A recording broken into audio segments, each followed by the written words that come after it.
ಗೆಳೆಯರೇ ನಮಸ್ಕಾರ. Hope you all are doing good. ಇವತ್ತಿನ ಈ ಒಂದು ಎಪಿಸೋಡಲ್ಲಿ ನಾವು ಆಪ್ಟಿಕಲ್ ಡಿಸ್ಕ್ ಬಗ್ಗೆ ನೋಡ್ತಾ ಹೋಗೋಣ.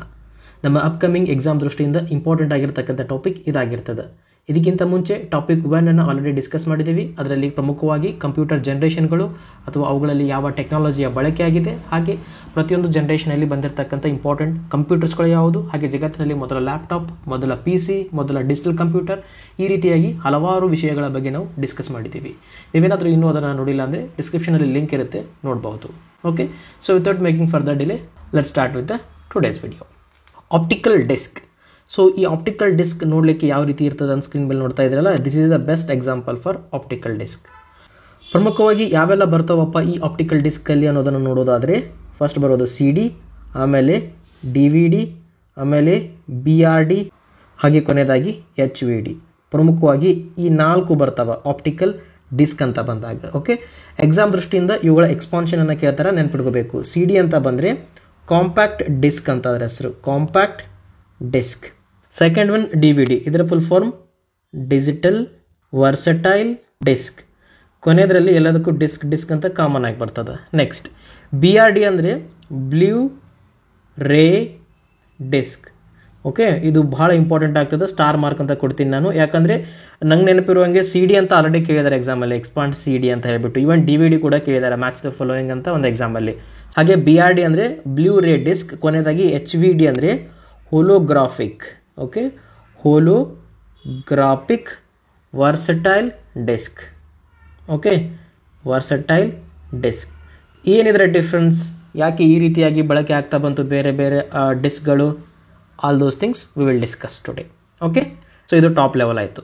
ನೆಕ್ಸ್ಟ್ ಬರೋದು ಈ ಆಪ್ಟಿಕಲ್ ಡಿಸ್ಕ್ ಯಾವುದರಿಂದ ಯೂಶಲಿ ಮಾಡಲ್ಪಟ್ಟಿರುತ್ತದೆ. ಫಾರ್ ಎಕ್ಸಾಂಪಲ್ ಇಲ್ಲೇನು ಸ್ಕ್ರೀನ್ ಮೇಲೆ ಕಾಣ್ತಿದೆಯಲ್ಲ ನಿಮಗೆ, ಸೊ ಇದು ಪ್ರಮುಖವಾಗಿ ಯಾವುದರಿಂದ ಮಾಡಲ್ಪಟ್ಟಿರುತ್ತದೆ ಅಂತ ಎಕ್ಸಾಮಲ್ಲಿ ಕೇಳ್ತಾರೆ, ಸ್ಟಾರ್ ಮಾರ್ಕ್. ಇದು ಮಾಡಲ್ಪಡುವುದು ಪಾಲಿಕಾರ್ಬೋನೇಟ್ ಪ್ಲಾಸ್ಟಿಕ್ ಅಂತ ಕೇಳ್ತಾರೆ. ಯಾವುದರಿಂದ ಮಾಡಲ್ಪಟ್ಟಿದೆ ಅಂತ ನೆನ್ಪಿಡಬೇಕು ನೀವು, ಪಾಲಿಕಾರ್ಬೋನೇಟ್ ಪ್ಲಾಸ್ಟಿಕ್. ಫಾರ್ ಎಕ್ಸಾಂಪಲ್ ಇವಾಗ ಸ್ಕ್ರೀನ್ ಮೇಲೆ ಕಾಣಿಸ್ತಿದೆಯಲ್ಲ, ಇದೆಲ್ಲವೂ ಪಾಲಿಕಾರ್ಬೋನೇಟ್ ಪ್ಲಾಸ್ಟಿಕ್ಕಿಂದ ಮಾಡಲ್ಪಟ್ಟಿರೋದು. ನೆಕ್ಸ್ಟ್ ಇದರ ಎಡ್ಜ್ ಅಂತ ಏನಿರುತ್ತಲ್ಲ, ಅದು ಬಂದುಬಿಟ್ಟು ಅಲ್ಯೂಮಿನಿಯಂ. ಫಾರ್ ಎಕ್ಸಾಂಪಲ್ ಇಲ್ಲಿ ಕಾಣಿಸ್ತಾ ಇದೆಯಲ್ಲ ನಿಮಗೆ, this is edge. Okay, so ನಿಮ್ಮ ಮನೇಲಿ ಏನಾದರೂ ಇದ್ದರೆ ನೋಡ್ಬೋದು ನೀವು ಅದನ್ನು ತೆಗೆದುಕೊಂಡ್ಬಿಟ್ಟು. ಸೊ ಇದು ಪ್ರಮುಖವಾಗಿ ಯಾವುದರಿಂದ ಮಾಡಲ್ಪಟ್ಟಿರ್ತದೆ ಈ ಎಡ್ಜ್ ಅಂತ ನೋಡಿದರೆ ಅಲ್ಯೂಮಿನಿಯಂ. ಓಕೆ, ಸೊ ನೋಡಿ ತುಂಬ ಇಂಪಾರ್ಟೆಂಟ್ ಆಗಿರ್ತಕ್ಕಂಥ ಪಾಯಿಂಟ್ಗಳಿವು. ಎಡ್ಜ್ ಅಂತ ಬಂದರೆ ಅಲ್ಯೂಮಿನಿಯಂ ಅಂತ ಹೇಳಿ, ಹಾಗೆ ಯಾವುದರಿಂದ ಇನ್ಸೈಡ್ ಕಂಟೆಂಟ್ ಮಾಡಲ್ಪಟ್ಟಿರ್ತದೆ ಅಂದರೆ ಪಾಲಿಕಾರ್ಬೋನೇಟ್ ಪ್ಲಾಸ್ಟಿಕ್ಕಿಂದ ಮಾಡಲ್ಪಟ್ಟಿರ್ತದೆ. ಹಾಗೆ ಇದು ಅವುಗಳ ಎಕ್ಸ್ಪಾನ್ಷನ್. ನೆಕ್ಸ್ಟ್ ಇದಾದ ನಂತರ ಮತ್ತೇನು ಕೇಳ್ಬೋದು ಎಕ್ಸಾಮಲ್ಲಿ ಇದರ ಬಗ್ಗೆ ಪ್ರಮುಖವಾಗಿ, ಎಸ್, ಡೇಟಾ ಯಾವ ರೀತಿಯಾಗಿ ಸ್ಟೋರ್ ಆಗ್ತದೆ. ಫಾರ್ ಎಕ್ಸಾಂಪಲ್ ನಾನೇನು ಹೇಳಿದೆ, consider this is an optical disc. ಇದು ಸೆಂಟರ್. ಸೊ ಡೇಟಾ ಯಾವಾಗಲೂ ಈ ಆಪ್ಟಿಕಲ್ ಡಿಸ್ಕ್ ಅಂತ ಬಂದಾಗ ಈ ರೀತಿ ಸ್ಟೋರ್ ಆಗ್ತದೆ. ಡಾಟೆಡ್ ಲೈನ್ ಕಾಣಿಸ್ತಿದೆಯಲ್ಲ ಹಿಂಗೆ, ಸೆಂಟರ್ ಟು ಔಟರ್. ಓಕೆ, ಸೆಂಟರಿಂದ ಹೊರಗಡೆ ಅರ್ಥ ಮಾಡ್ಕೋಬೇಕು. ಡೇಟಾ ರೈಟ್ ಅಥವಾ ರೀಡ್ ಸ್ಟಾರ್ಟ್ ಆಗೋದು ಸೆಂಟರಿಂದ ಔಟರ್ ತನಕ, ಅಂದರೆ ಹೊರಗಡೆ ಬರೋ ತನಕ ಈ ರೀತಿಯಾಗಿ, ಇಲ್ಲಿಂದ ಹಿಂಗೆ. ಸೊ ಡೇಟಾ ಏನು ಸ್ಟೋರ್ ಆಗ್ತದಲ್ಲ ಇಲ್ಲಿ ಸೆಂಟರಿಂದ ಔಟರ್ ಒಳಗಡೆ, ಈ ಡಾಟೆಡ್ ಲೈನ್ ಒಳಗಡೆ, ಇದಕ್ಕೆ ಯಾವ ಫಾರ್ಮ್ಯಾಟ್ ಅಂತ ಕರೀತಾರೆ ಎಕ್ಸಾಮಲ್ಲಿ ಕೇಳ್ಬೋದು, ಫಿಟ್ ಆ್ಯಂಡ್ ಲ್ಯಾಂಡ್ ಫಾರ್ಮ್ಯಾಟ್ ಅಂತೇಳಿ ಕರೀತಾರೆ. ವೆರಿ ಇಂಪಾರ್ಟೆಂಟ್ ಇದು, ಫಿಟ್ ಆ್ಯಂಡ್ ಲ್ಯಾಂಡ್ ಫಾರ್ಮ್ಯಾಟ್. ಈ ಹಾರ್ಡ್ ಡಿಸ್ಕಲ್ಲೆಲ್ಲ ಅಂತ ನೋಡಿದಾಗ ನಾವು ಸೆಕ್ಟರ್ಸು, ಟ್ರ್ಯಾಕರ್ ಅಂತ ನೋಡ್ತೀವಿ ಅಲ್ವಾ, ಅದನ್ನು ನೆನಪಿಟ್ಕೊಳ್ಳಿ. ಅಲ್ಲಿ ಬರೋದು ಟ್ರ್ಯಾಕರ್, ಹಾಗೆ ಸೆಕ್ಟರ್, ಈ ರೀತಿಯಾಗಿ. ಬಟ್ ಈ ಆಪ್ಟಿಕಲ್ ಡಿಸ್ಕ್ ಅಂತ ಬಂದಾಗ ಇಲ್ಲಿ ಬರೋದು ಫಿಟ್ ಆ್ಯಂಡ್ ಲ್ಯಾಂಡ್ ಫಾರ್ಮ್ಯಾಟ್. ಏನದು ಫಿಟ್ ಆ್ಯಂಡ್ ಲ್ಯಾಂಡ್ ಅಂದರೆ, ಸೊ ಇಲ್ಲಿನ ಗ್ಯಾಪ್ ಕಾಣಿಸ್ತಾ ಇದೆಯಲ್ಲ ನಿಮಗೆ, ಇಲ್ಲೆಲ್ಲ ಗ್ಯಾಪ್ ಕಾಣಿಸ್ತಾ ಇದೆಯಲ್ಲ, ಈ ಗ್ಯಾಪ್ಗೆ ನಾವು ಲ್ಯಾಂಡ್ ಅಂತೇಳಿ ಕರಿತೀವಿ.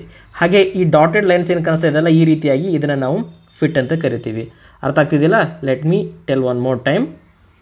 ಈ ರೀತಿ ಗ್ಯಾಪ್ ಕಾಣಿಸ್ತಾ ಇದೆಯಲ್ಲ ಪ್ರತಿಯೊಂದು ಡಾಟ್ಗಳ ಮಧ್ಯೆ ಎಲ್ಲ, ಅದನ್ನು ಲ್ಯಾಂಡ್ ಅಂತಲೂ, ಹಾಗೆ ಈ ಗೆರೆಗಳನ್ನು ಫಿಟ್ ಅಂತಲೂ ಕರೆಯುತ್ತಾರೆ. ಇದೇ ಒಂದು ಫಾರ್ಮ್ಯಾಟಲ್ಲಿ ಡೇಟಾ ಸ್ಟೋರ್ ಆಗ್ತದೆ. ಓಕೆ, ಸೊ ಹೆಂಗೆ ಸ್ಟೋರ್ ಆಗ್ತದೆ ಅಂತ ಗೊತ್ತಾಯ್ತಲ್ಲ, ಸೆಂಟರ್ ಟು ಕಾರ್ನರ್. ಔಟರ್ ಅನ್ನೋಕ್ಕಿಂತ ನೀವು ಸೆಂಟರ್ ಟು ಕಾರ್ನರ್ ಅಂತ ಕೂಡ ನೆನಪಿಟ್ಕೋಬಹುದು. I will write it down, centre to corner in fit and land format. Okay, ಇದರಲ್ಲಿ ಸ್ಟೋರ್ ಆಗ್ತದೆ. ಇಷ್ಟು ಮಾಹಿತಿ ಬೇಸಿಕ್ ಆಗಿ ನಿಮಗೆ ಗೊತ್ತಿರಬೇಕು ಆಪ್ಟಿಕಲ್ ಡಿಸ್ಕ್ ಅಂತ ಬಂದಾಗ. ನೆಕ್ಸ್ಟ್ ಒನ್ ಬೈ ಒನ್ ನೋಡ್ತಾ ಹೋಗೋಣ. ಫಸ್ಟ್ ಒಂದು ಬರೋದು ಯಾವುದು ನಮಗೆ, CD ಅಂದರೆ ಗೊತ್ತಾಯಿತು, ಕಾಂಪ್ಯಾಕ್ಟ್ ಡಿಸ್ಕ್ ಅಂತ ಹೇಳಿ. ಇದರಲ್ಲಿ ಇದು ಒಂದೇ ಟೈಪ್ ಬರ್ತದನ, ಬೇರೆ ಯಾವುದಾದ್ರೂ ಬರ್ತದನ CD ಒಳಗಡೆ? ಎಸ್, ಇದರಲ್ಲಿ ಹಲವಾರು ಟೈಪ್ಸ್ಗಳಿದ್ದಾವೆ, ಹಲವಾರು ವಿಧಗಳಿದ್ದಾವೆ. ಯಾವ್ಯಾವುದಾದ್ರು ವಿಧಗಳು? ಒಂದು CDR ಅಂತ ಬರ್ತದೆ, ಇನ್ನೊಂದು CDRW ಅಂತ ಬರ್ತದೆ, ಇನ್ನೊಂದು CD ಓಕೆ WORM ಅಂತ ಬರ್ತದೆ. ಪ್ರಮುಖವಾಗಿ ಈ 3 ಕ್ಯಾಟಗರಿಯನ್ನು ನೋಡ್ತೀವಿ ನಾವು CD ಒಳಗಡೆ. ಇದರಲ್ಲಿ ವಾಟ್ ಈಸ್ CDR? CD ಅಂದರೆ ಎಲ್ಲದರಲ್ಲೂ ಕಾಮನ್ ಆಗಿ ಬರ್ತದೆ, ಕಾಂಪ್ಯಾಕ್ಟ್ ಡಿಸ್ಕ್ ಅಂತ ಹೇಳಿ. ಇದರಲ್ಲಿ ನೆಕ್ಸ್ಟ್ R ಅಂದರೆ ರೀಡ್. ಓಕೆ, ಫುಲ್ ಫಾರ್ಮ್ ಏನಂತ ಆಯಿತು? Compact disc read. ಇಲ್ಲಿ ರೀಡ್ ಆ್ಯಂಡ್ ರೈಟ್ ಅಂತ ಆದರೂ ಅನ್ಬೋದು, ರೀಡ್ ಆ್ಯಂಡ್ ರೈಟ್ RW ಅಂದರೆ, ಅಥವಾ ರೀಯೂಸೇಬಲ್ ಅಂತಾದರೂ ನೀವು ಓದ್ಬೋದು. ನೆಕ್ಸ್ಟ್ ಬರೋದು WORM. ಸೊ ಇದು ಇಂಪಾರ್ಟೆಂಟ್ ಆಗ್ತದೆ.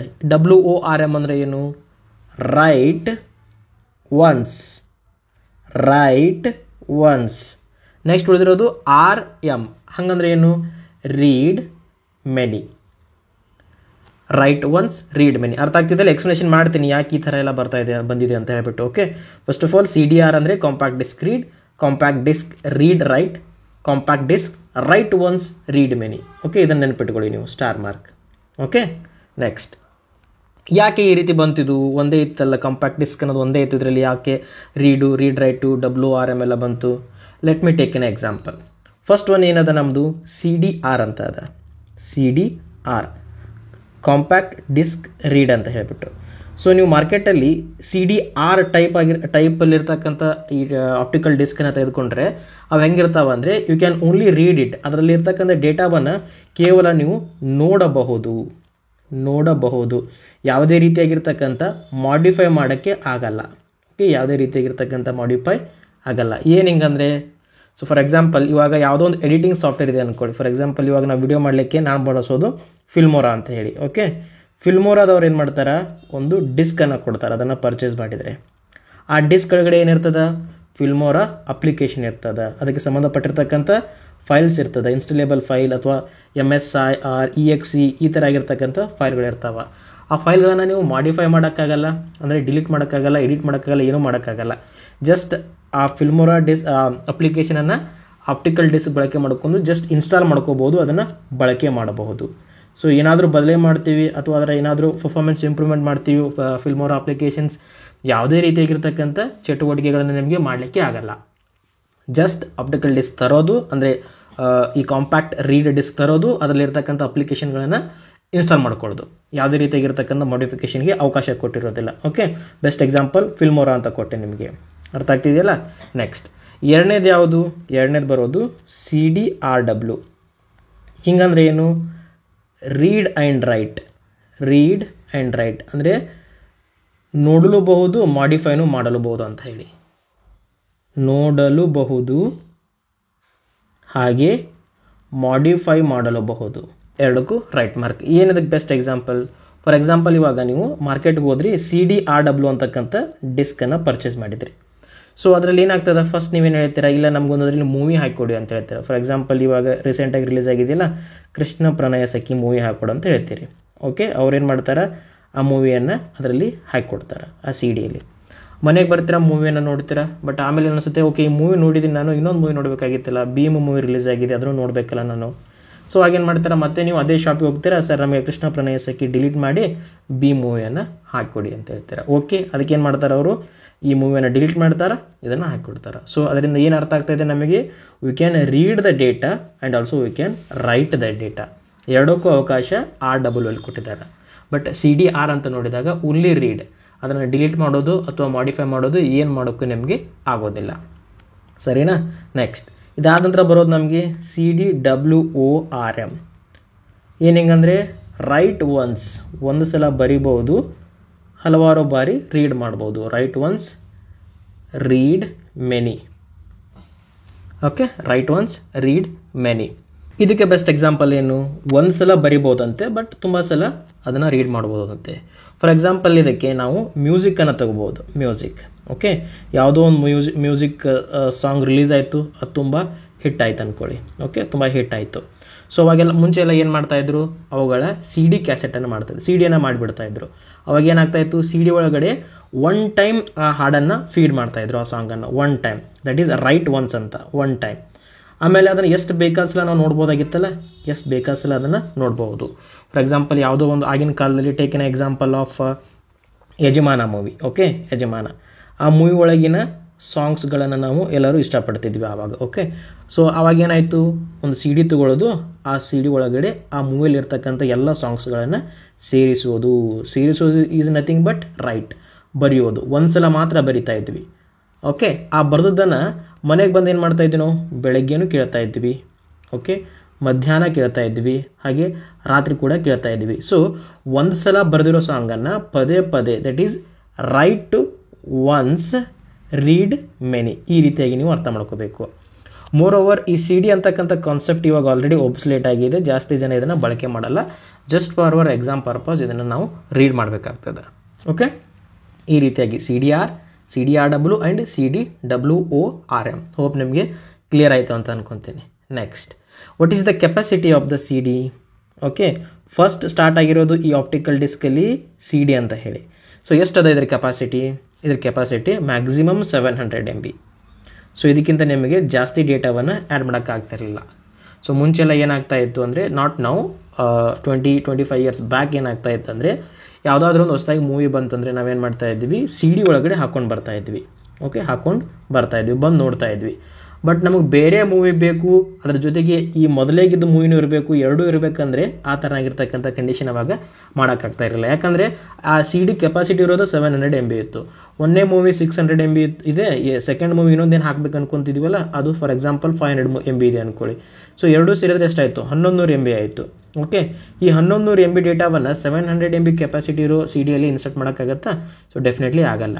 ಸೊ ಅದಕ್ಕೋಸ್ಕರ ಸಿ ಡಿಯಿಂದ ನಾವು ನೆಕ್ಸ್ಟ್ ವರ್ಷನ್ ಬರಬೇಕಾಯಿತು. ಅವಾಗ ಯಾವ್ದು ಬಂತು, DVD ಅಂತ ಬಂತು.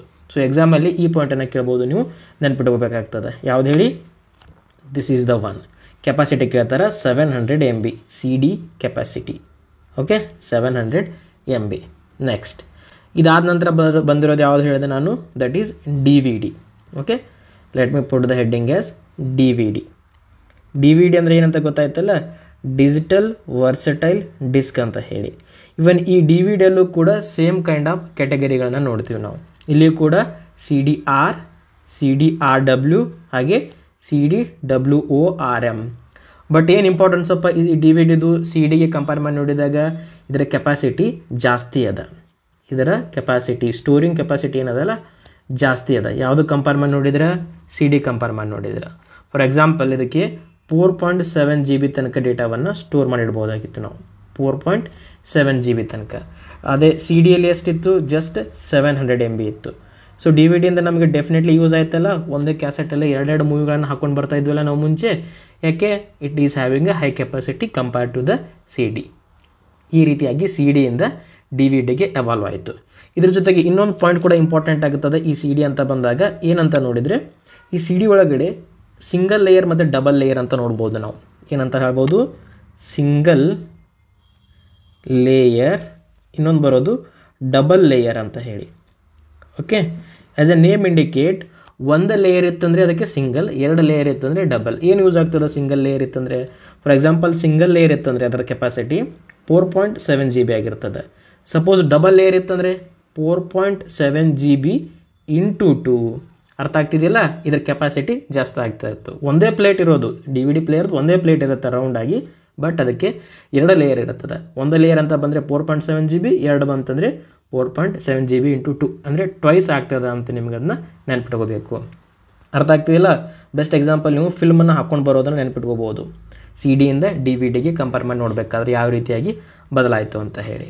ನೆಕ್ಸ್ಟ್, ಇದಾದ ನಂತರ ಬರೋದು ನಮಗೆ BRD. ಏನು BRD ಅಂದರೆ, ಬ್ಲೂ ರೇ ಡಿಸ್ಕ್. ಇದೇ ಫಸ್ಟ್ ಪಾಯಿಂಟ್, ಎಕ್ಸಾಮ್ಗೆ ಇಂಪಾರ್ಟೆಂಟ್ ಆಗಿರ್ತಕ್ಕಂಥದ್ದು. ಓಕೆ, ನೆಕ್ಸ್ಟ್ ಇದರಲ್ಲೂ ಕೂಡ ಸೇಮ್ ರೀಡ್ ನೋಡ್ತೀವಿ, ರೀಡ್ ರೈಟ್ ನೋಡ್ತೀವಿ, WORM ನೋಡ್ತೀವಿ. ಹೋಪ್ ನಿಮ್ಗೆ ಅರ್ಥ ಇದೆ ಕಾನ್ಸೆಪ್ಟ್ ಯಾವ ರೀತಿ ವರ್ಕ್ ಆಗ್ತದೆ ಅಂತ. ಬಟ್ ಇದ್ರ ಇಂಪಾರ್ಟೆನ್ಸ್ ಏನಪ್ಪ BRDದು, ಅಗೇನ್ ಕೆಪಾಸಿಟಿ. ಇದ್ರ ಕೆಪಾಸಿಟಿ ಸಿ ಡಿ ಮತ್ತು DVDಗಿಂತ ಜಾಸ್ತಿ ಇದೆ. ಎಷ್ಟಿದೆ? 25 GB, 50 GB ತನಕ ಡೇಟಾವನ್ನು ನಾವು ಇದರಲ್ಲಿ ಆ್ಯಡ್ ಮಾಡಿಡ್ಬೋದಾಯಿತು. ಮುಂಚೆ ಏನಿತ್ತು, 700 MB ಇತ್ತು. ಆಮೇಲೆ ಏನಾಯಿತು, 4.5 GB ತನಕ ಬಂತು DVDಯಲ್ಲಿ. ಸೊ ಇವಾಗ BRDಯಲ್ಲಿ 25 GB ತನಕ ನಿಮಗೆ ಡೇಟಾ ಬರ್ತಾ ಇದೆ. ಸೊ ಆಬ್ವಿಯಸ್ಲಿ ಅದರಿಂದ ನಮಗೆ ಬೆನಿಫಿಟ್ ಆಗೇ ಆಯಿತು, ಡೇಟಾವನ್ನು ಸ್ಟೋರ್ ಮಾಡಿಡಲಿಕ್ಕೆ. ಇದಾದ ನಂತರ ಕೊನೆಯದಾಗಿ ಬರೋದು HVD ಅಂತ ಹೇಳಿ. HVD ಫುಲ್ ಫಾರ್ಮ್ ಏನಿದ್ರದ್ದು, ಹೋಲೋಗ್ರಾಫಿಕ್. ಓಕೆ, ಅಗೇನ್ ಇದರ ಇಂಪಾರ್ಟೆನ್ಸ್ ಏನು, ಇದು ಕೂಡ ಕೆಪಾಸಿಟಿಯಲ್ಲಿ ಇಂಪಾರ್ಟೆಂಟ್ ರೋಲನ್ನು ಪ್ಲೇ ಮಾಡ್ತದೆ. ಎಲ್ಲಿ ತನಕ ಇಟ್ಕೋಬಹುದು ಡೇಟಾ, ಅಪ್ ಟು 3 TB ತನಕ ಡೇಟಾವನ್ನು ನಾವು ಇದರಲ್ಲಿ ಸ್ಟೋರ್ ಮಾಡ್ಬೋದು. ನೋಡಿ, TB is like a very high data, ನಿಮ್ಗೆ ಅದು ಗೊತ್ತು ಅಲ್ವಾ. TB Terra, in terms of terabyte we are talking year. So ಈ ರೀತಿಯಾಗಿ ಬದಲಾಗ್ತಾ ಹೋಯಿತು. ನಾರ್ಮಲ್ 700 MB ಇರೋದು ಇವಾಗ TB ತನಕ ಡೇಟಾ ಸ್ಟೋರ್ ಮಾಡಿರುವಂಥ ಡಿವೈಸ್ಗಳು ಇದಾವೆ. And right now it is present. ಇದು ರನ್ನಿಂಗ್ ಟೆಕ್ನಾಲಜಿ ಕೂಡ ಹೌದು. ಇದನ್ನು ನಾವು ರನ್ನಿಂಗ್ ಟೆಕ್ನಾಲಜಿ ಅಂತ ಕೂಡ ಕರಿಬಹುದು. ಫಾರ್ ಎಕ್ಸಾಂಪಲ್, ಇವಾಗ ನೀವು CD ಎಲ್ಲ ನೋಡೋಕೆ ಹೋದರೆ ಸಿಗೋದೇ ಇಲ್ಲ ಎಲ್ಲ ಕಡೆ. ಓಕೆ, ನಾರ್ಮಲ್ ಆಗಿ ಎಲ್ಲ ಬಂದಾಗಿದ್ದಾವೆ CD, DVD. ಬಟ್ HVD ಎಲ್ಲ ಇನ್ನೂ ಬಳಕೆಯಲ್ಲಿದ್ದಾವೆ. ಯಾಕಂದರೆ high storing capacity in terms of TB ಡೇಟಾವನ್ನು ಸ್ಟೋರ್ ಮಾಡಿಡ್ಬೋದು. ಫಾರ್ ಎಕ್ಸಾಂಪಲ್, ಇವಾಗ ಆ್ಯನಿಮೇಟೆಡ್ ಮೂವಿ ಎಲ್ಲ ಬರ್ತಾವಲ್ಲ, ಯಾವುದು ಆ್ಯನಿಮೇಟೆಡ್ ಮೂವಿ. ಸೊ ಅವುಗಳಿಗೆ ಈ 700 MB ಇರೋದು ಅಥವಾ 3 GB 4 GB ಇರೋ ಡೇಟಾ ಸಾಕಾಗುತ್ತಾ ಸ್ಟೋರ್ ಮಾಡಲಿಕ್ಕೆ ಅಥವಾ ಏನಾದರೂ ಎಡಿಟಿಂಗ್ ಮಾಡಲಿಕ್ಕೆ? ನೋ, ಆಗಲ್ಲ. ಈ ರೀತಿ ಆ್ಯನಿಮೇಟೆಡ್ ಮೂವಿ ಅಥವಾ ನೀವು ಗ್ರಾಫಿಕ್ಸ್ ಮೂವಿ ಅಂತಾದರೂ ಕರಿಬೋದು. ಇಂತಹ ಮೂವಿಗಳಿದ್ದಂಥ ಸಮಯದಲ್ಲಿ ಅದಕ್ಕೆ ಹೈ ಡೇಟಾ ಸ್ಟೋರೇಜ್ ಬೇಕಾಗ್ತದೆ. ಡೆಫಿನೆಟ್ಲಿ ಅವಾಗ ನಾವು HVD ಕಾನ್ಸೆಪ್ಟ್ಗೆ ಹೋಗಬೇಕಾಗ್ತದೆ.